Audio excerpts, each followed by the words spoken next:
There were 11 million people during the war in the armed services, and only 4 million of those ever got overseas. The other 7 million were in the pipeline, and we would have gone eventually. I'm sure I would have gone to the invasion of Japan if the war had continued.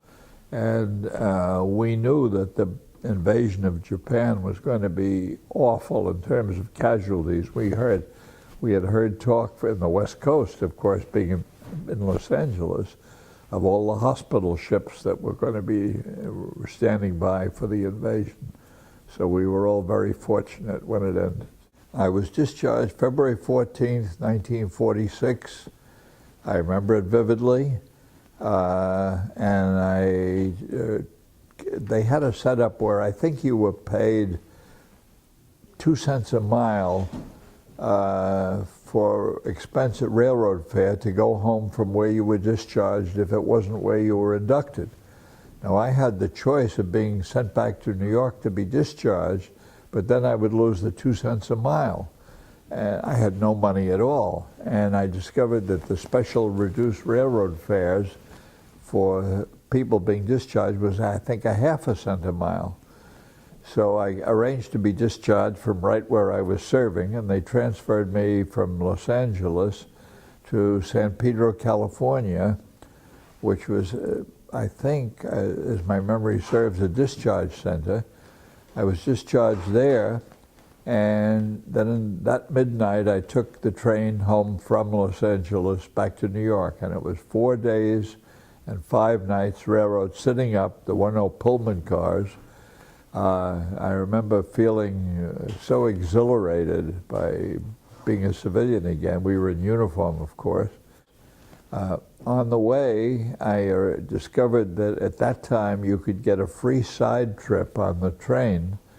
If you were on a cross-country trip, you could get a free side trip to the Grand Canyon.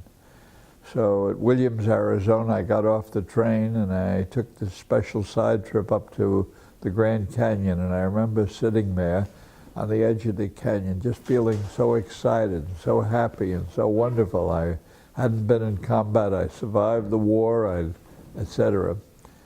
And then I came home.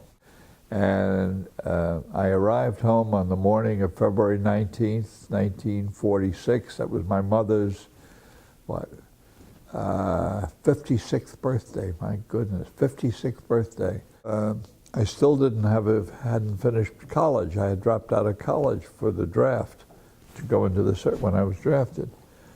So I went out to the Brooklyn College, and they said to me, "Do you want to go back?" And I said, "No." So they said, "Well, we'll give you a few points for military service, enough to let you graduate, and we'll mail you a BA degree." And they mailed me my degree. And in actual fact, I had gone 2 years a day, the fall of 38 and 39. I had gone 2 years at night, 40 and 41. And then I had taken correspondence courses while I was in the Army. I think it was Ohio University was giving them, there was something called USAFI, United States Armed Forces Institute, or something that had arrangements for soldiers on active duty to take correspondence courses. I took physics and I don't know what else, and I loved it. It was very well done. But I still didn't have enough points for graduation, and they gave me enough points, and I never went back. Then I went back to CBS because under the law, servicemen were entitled to their old job back.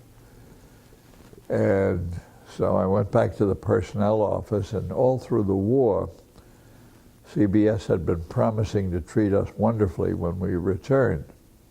So I went back to the CBS personnel office, and where my job was guaranteed. And they said to me, "Well, of course, your old job doesn't exist anymore because there's no more shortwave broadcasting from CBS.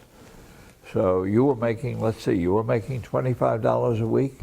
Well, during the war, everybody in your category got a 10% increase, so you're entitled to a job at $27.50 a week."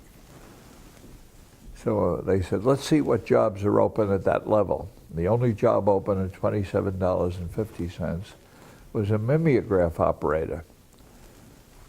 So I wasn't about to go back, and a mimeograph, I should explain, was the only method of making copies in those days, a chemical solution that made very poor quality copies of things. Well, I wasn't about, after 3.5 years, being older 3.5 years, having had a lot of leadership training and responsibility, I wasn't about to go back to running a mimeograph machine. So I told him to go to hell, and I waived my legal rights to a job back, and I went out looking for a job. But there were hundreds of thousands of soldiers coming back then, and I couldn't find a job. I had no particular qualifications. I even, in my naivete, I even advertised.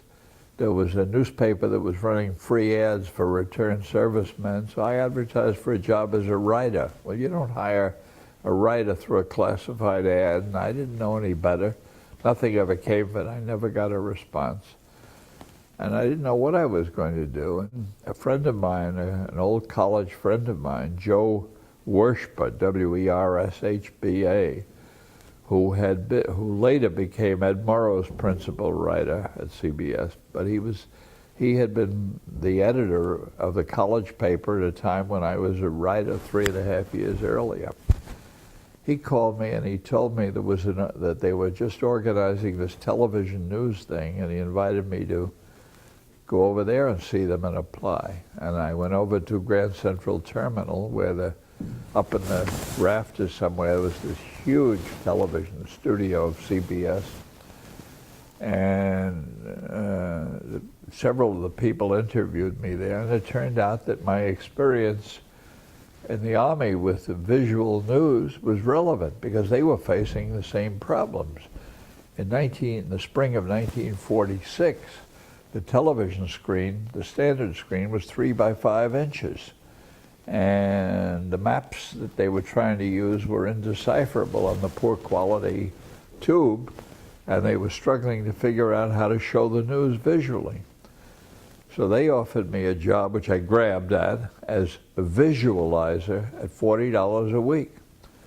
And I grabbed it, and of course, I won't go into that story now, it was wonderful. But then what happened was, the personnel department said to the television news people, "You can't hire this guy at $40 a week, he's entitled only to $27.50. Why don't you compromise at $35? And the people at TV News, Henry Cassira and Leo Hurwitz, were very decent, and they refused to compromise, and they kept my salary at $40 a week, and that's how I got hired.